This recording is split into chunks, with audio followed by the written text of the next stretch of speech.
What's up guys? Welcome back to my channel.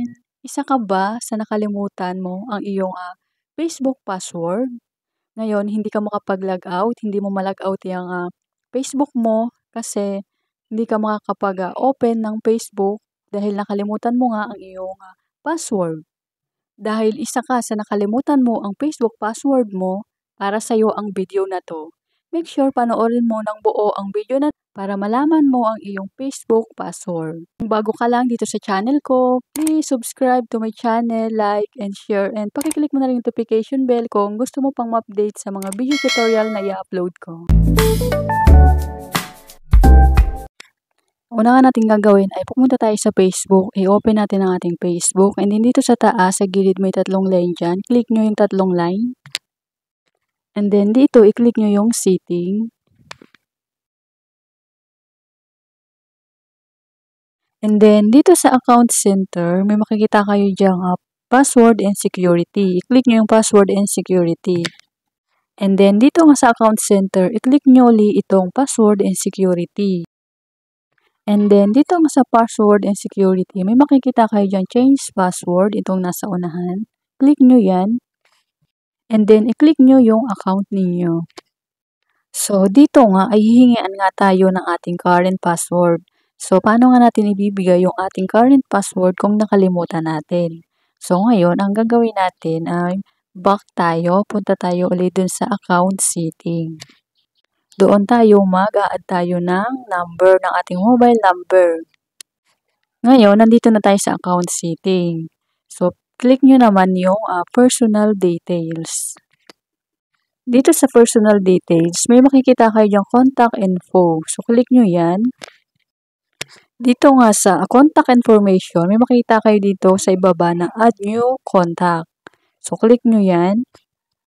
Sabi nga dito, which would you like to add? So, mamimili nga kayo dito ng kung gusto niyo ay add mobile number or add email. So, piliin na lang natin ay yung add mobile number. And then, dito nga tayo maglalagay ng ating mobile number. Kung nakapaglagay na nga kayo ng inyong mobile number, dito naman sa ibaba ay i-click nyo yung account ninyo. Ayan, magkukulay blue nga siya na may check.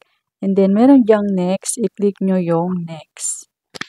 Then, makaka-receive na nga kayo ng 6-digit code na siyang ilalagay natin dito yung 6-digit code. Kapag nakapaglagay na nga kayo ng 6-digit code, i-click nyo naman itong next. So, nakapag-add na nga tayo ng ating mobile number, then i-click nyo naman itong X na nasa itaas. Balik tayo doon sa account setting. So, dito sa account setting, hanapin nyo yung password and security. So, click nyo itong password and security. And then, mapupunta nga tayo dito sa login and recovery. So, sabi nga dito, manage your password, login preference, and recovery methods. So, ang i-click nga natin dito ay yung change password. So, dito sa change password, maglalagay nga tayo ng panibago nating password.